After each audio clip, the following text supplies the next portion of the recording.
Դուք կլուսանկարվեք, ինչից հետո անմիջապես կստանաք Հայաստանի Հանրապետության ազգային վարորդական վկայական։ Լավ լուր վարորդների համար։ Քաղաքացի հանդիսացող անձինք ազգային վարորդական վկայական ձեռք բերելու համար այլևս տեսական եւ գործնական քննություն չեն հանձնի։ Նմանատիպ տեսանյութերը սոցցանցերում, հատկապես TikTok-ում բազմաթիվ են, սակայն օրինական ճանապարհով վարորդական վկայական ստանալ միայն գումար վճարելով հնարավոր չէ։ Խարդախության զոհ դարձած տղամարդը նշում է 500,000 դրամ է կորցրել։ Դեկտեմբերի 19-ին խաբեության պատճառով ես հավատալով, որ օրինական ձևով կարող ենք այս պայդրությամբ արդեն վճարել գումարը ու ստանանք պրավա, էլ որ քննություններին էլ չտանջվենք այդքան մասնակցենք, հիմա այս պայդրությամբ նման տենց ես էլ հավատալով գումարը փոխանցել եմ ու այս պայդրությամբ ասած խաբարություն չունեմ, որ զանգինա պատասխանում ոչ մի ձև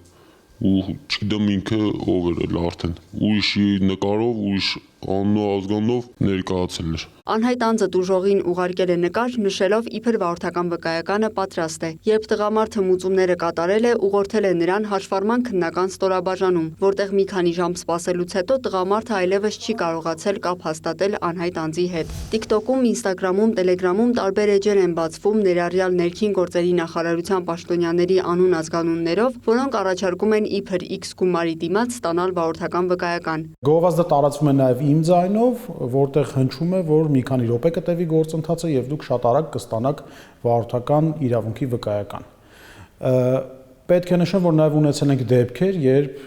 քաղաքացին մոտեցել է հաշվառման քննական ստորաբաժանում եւ աշխատակցին դիմել, որպեսզի տան իր վարորդական իրավունքի վկայականը եւ պարզվել է, որ նշված անձը բավական մեծ գումար է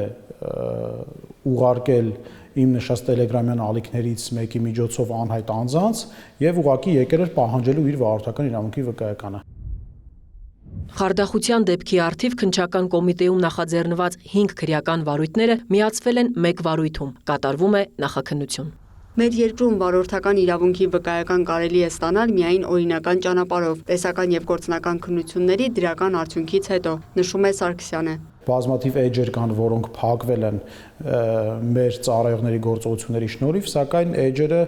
մեր մոնիթորինգի արդյունքում պարզում ենք, որ պարբերաբար կրկին բացվում են։ Խոսելով օրինական ճանապարհով վարորդական վկայական ստանալու մասին, Սարգսյանը նշում է. լինում են դեպքեր, երբ անձը մտնում է տեսական քննության քողարկված ականջակալով կամ այլ սարքավորումներով, որ դրսից նրան թելադրեն պատասխանները, սակայն դրանք հայտնաբերելը բարդ չէ։ Լիանա Խաչատուրյան, Էդգար Դավթյան, լուրեր։